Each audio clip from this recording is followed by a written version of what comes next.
Only 4,880 pounds, falling well within the realm of half-ton towability, a 21TH Avenger toy hauler, rolling in here on trade at Haylett RV of Coldwater, Michigan. We actually sold this exact trailer just last fall to some folks. They went out, started small, had a good time, decided it was time to update and upgrade. It's got a nice living space garage combo. It has an intentionally compact bedroom and bathroom. And I think that's where we're going to lose some people. So we're going to start there, and then we'll go from there.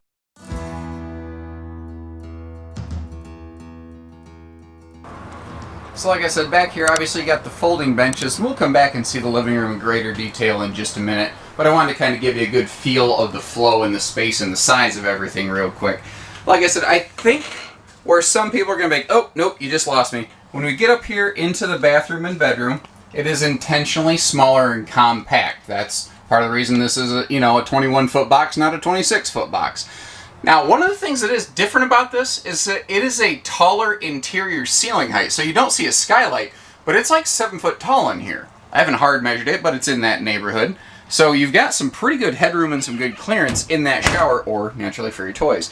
There is a sliding pocket privacy door here. It is a front corner bed, but it's an interesting, accessible front corner bed. Like I said, it's a very uncommon layout that they did here. But it's not the worst I've seen. It's built with intention, it's built with purpose, and I think it accomplishes those goals pretty nicely, but that does mean that it's probably just not going to be for everybody. But if you're still with us and you're saying, well, hey, the right weight, the right price, I'd be interested. One, like the only what I would call defect that I really noticed is it looks like at some point here, somebody bellied out on the tip of that ramp, so there's a scuff there. And then it looks like it caused a tire to spin just a touch. Most of that could probably be rubbed off of there, that black residue from tires. There's going to be a little surface abrasion as a result, however. So as I mentioned previously, these benches can fold up out of the way, and they cover those windows for transit. Good breeze window coverage, especially on the camp side of this RV. That's a nice thing they did here. That's something that the Wildwood FSX toy haulers that we carry here at Haylett RV actually does very well. They are all about putting all the windows in the world over on the campsite of the RV.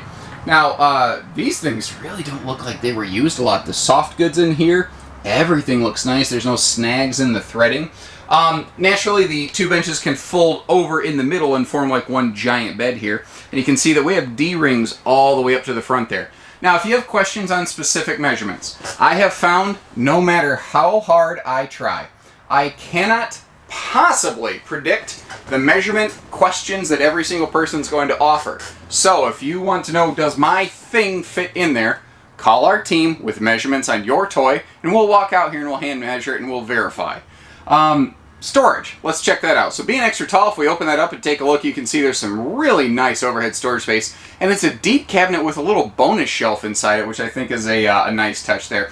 Little kind of mini pantry below the entertainment system, and a nice surprise, that big drawer below the refrigerator and the oven, plus triple drawers under the sink over here, along with a nice space for a wastebasket. Big farm-style sink, and that is a flush mount stovetop. It's amazing how many times recently I've heard this. People go, "Oh, it's a glass cooktop." No. That's just a shield. You don't cook on the glass, guys. And it maybe seems like a little bit of common sense to some people, but maybe not to others. And I've learned that sometimes common sense isn't so common. And to be fair, before I worked in RVs every day for the past 11 years, I didn't know stuff about them. So I don't expect you to know stuff about them. Don't ever assume anything. Feel free to ask what you might feel is a silly question, because it's better to ask a question you don't need to than to not ask a question you really should have. Beautiful day today. It was like stormy all day yesterday. This is a gift. Thank you very much. But back to the task at hand. Power awning, larger entry handle, outside TV hookups over there under that window. There's also sealed hinges on our front pass-through baggage doors, and we'll pop our head inside there in just a second. Up front here, if I recall, the last time this was here, it did have a manual jack. So I believe the most recent owner was kind enough to upgrade to a power jack for us. Thank you for saving us some elbow work. Now there's a cool little cargo tray in the front here. There's room for 2 batteries. You can see one present. And then I believe it was the very original owner added this cool little cargo box, which is cool for keeping like our wheel chocks and stuff like that. Now hidden behind the battery is the prep plug for an exterior side mount solar panel to help keep some 12-volt battery tending if you are off grid. Like I said, we're going to peek down inside that storage compartment. Nice full pass-through. That is one of the things that is really, really handy here.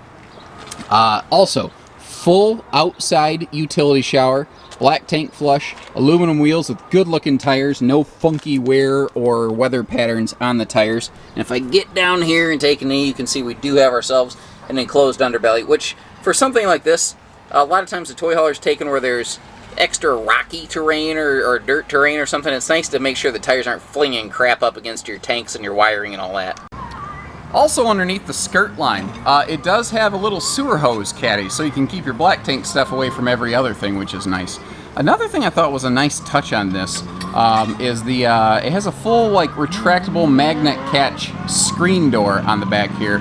If we take a look at that real quick, you can see that it is a great way, especially if you're going to be off grid where you can't run the air full time, to kind of turn the whole thing into a bit of a rolling 3 seasons room. And you got those great cross breeze windows. You can, especially if you open the main door, leave the screen door shut, you can get yourself some really good airflow going. And dual flood loading lights is a nice little touch here.